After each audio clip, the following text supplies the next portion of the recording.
The other thing again that's also is also a first. I've interviewed many, reality competition stars. Yeah. The Voice, Nigerian Idol, all of them. And everybody comes. Iyanya is the prayer point. Yeah, are you serious? Yes, because think of it. I mean, without comparing anybody to anybody. Yeah. When you look at music reality shows, people often say, many people, they come out, they don't really do as much as they expected. But that Iyanya was the one that went boom. Boom. Yeah. And since that time till now, this is many moons ago, nobody seems to have reached that height. So I've had two guests on this show say, someone said people always say that, there is the cost of the reality show, but look at Iyanya. I even had somebody say that this last week was Iyanya on. That's wild, though. I didn't think people say stuff like that, but that's crazy. Wow. This is what I always say, because I think I've heard this before. This is what I always say.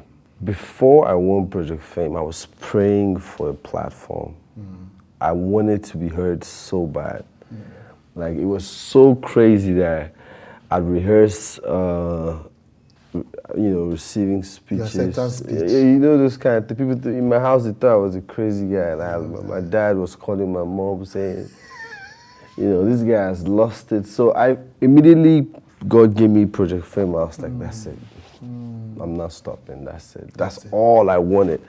So I feel like the other people who don't push so much is because sometimes some of them, there's this competition, try, and then they win and they were not. It's not something that they're crazy about. Some people go back to their jobs, their 9 to 5s. They're like, I'm not ready. I have a few friends who've said, bro, I'm not ready for that madness. They're okay with, being known, in their hood.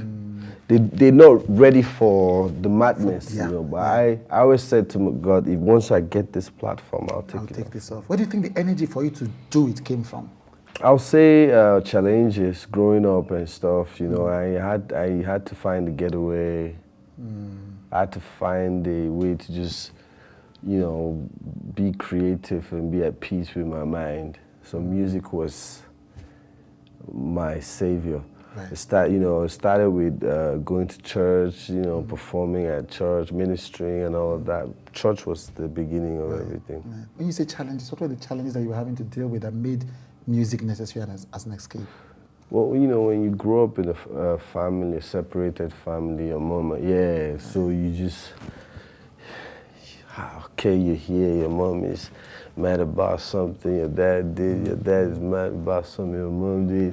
You're in between all of that and you have to look for a balance. You have to look for a balance. And so music was the thing. Was the thing. Did your parents understand the effect that the separation was having on you? I guess in their solitude, I guess they thought about it or discussed it with their friends, but to me, they didn't. Right.